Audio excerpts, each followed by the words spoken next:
Hello, in this video, I want to talk about the importance of having a checklist as it relates to meeting clients that potentially could result in a sale. I'm going to bring it way back to when I first started doing photo booths. Well, when I did photo booths in the beginning, I didn't have to meet a whole lot of people face to face. People didn't want to, and they didn't need to either. They wanted a photo booth. They'd email me, call me. I would get the information, what time, where's it at, what do they want in the logo, all the vital information. And I'd send them an email contract, say, hey, you can scan it, scan it, send it back to me, or just send it in the snail mail with a deposit check. Once I get that, I'll put you on the schedule. We're good to go. Well, that all changed when I started doing DJs because, as you'd expect, a bride and groom, or a couple, I should say, they would want to meet the MC and DJ and gotta get a feel for them and see what they're like and their personality and understand the flow of the evening, because the DJ MC is plays a pretty important role in the wedding, and is pretty crucial for the overall success of the event, especially for the guests as the guests are concerned. Well, the first several DJ clients I met, potential clients I should say, I would have a notepad, a piece of paper. There's no organization, no binder, anything like that. And I remember I met a girl who she was red-haired. I had a blue pen even, like that's how detailed I remember, because I didn't have a binder. I had a piece of loose leaf paper, and I was writing out all the information about her wedding and what she wanted for her DJ. Well, I remember she kept looking down at that piece of paper and like in disgust, and she kept like, and then me, I'm just sitting there jabbering away, I'm not just talking.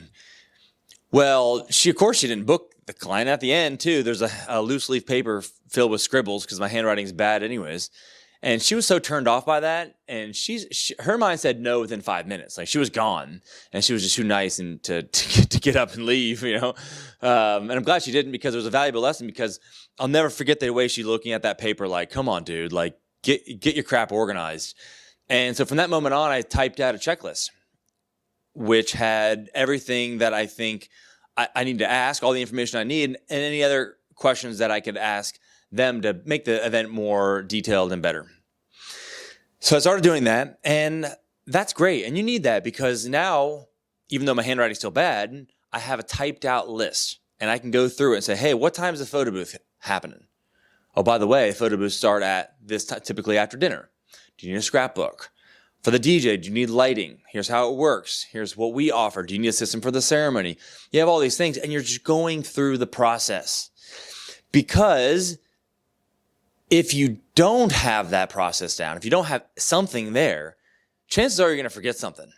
You got to have it written down anyways, and no one's going to remember it every single time. There's too many variables.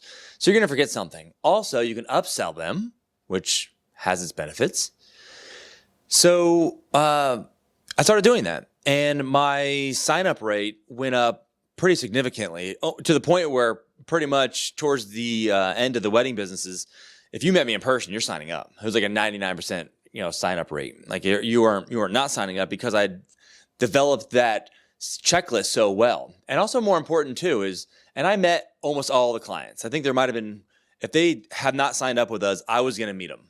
I think maybe once I had someone meet a potential client, but I would meet everyone normally, and I'd have that checklist. But let's say I couldn't meet them. Let's say someone else had to meet them, another staff member, an MC, a DJ, someone that was working for me, a friend, anyone. Well, they can have this checklist, and they're just writing out the information, asking the questions that I have already established that need to be asked, questions that need to be answered, and information that needs to be filled in. And that takes it away. It's all about building that system, building that process, because you can't do it all, as much as I like to think I can. You can't do it all.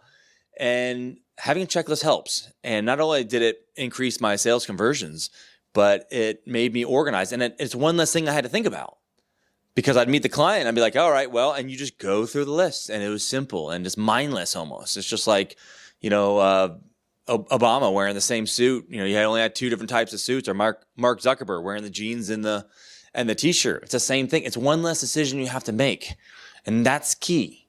So yeah, and that's the importance of checklists. And I don't know, if you do sales, what are you using? Are you using a checklist? Do you have a computer where you're typing in certain questions? Or are you making the same mistakes that I made back in the day and handwriting it? I certainly hope not. So hope this video is of value to you, and I'd love to hear what you guys are working on and what your challenges are.